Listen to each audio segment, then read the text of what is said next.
What's up guys, I'm Corey from High Lifter, and today I'm going to show you how to use our alignment kit. Alright, so first we're going to go ahead and lift the vehicle and make sure it's properly secured and safe to work on. Alright guys, so now that we have our bike secured, we're going to go ahead and remove both tires from the front.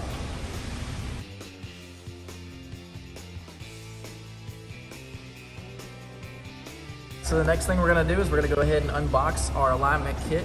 We're going to put everything out to the side where you can see it, and it's easily accessible.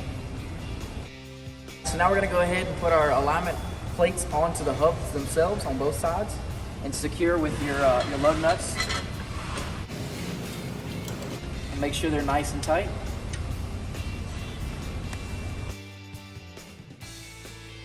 So now we're going to go ahead and put our level box onto the plate.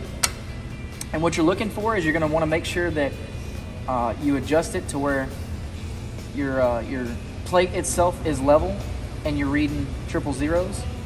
So now using your provided tape measures, we've already done the rear for you. We're going to go ahead and stretch it out across the front. There's slotted places for you to put each tape measure, and then you just gently let it rest upon the plate itself.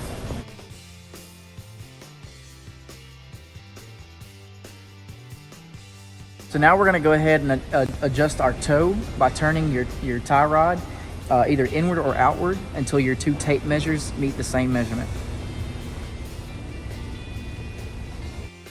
So once your tape measures read the same measurement, you can go ahead and tighten down your jam nuts on your tie rod, and that's easy as that.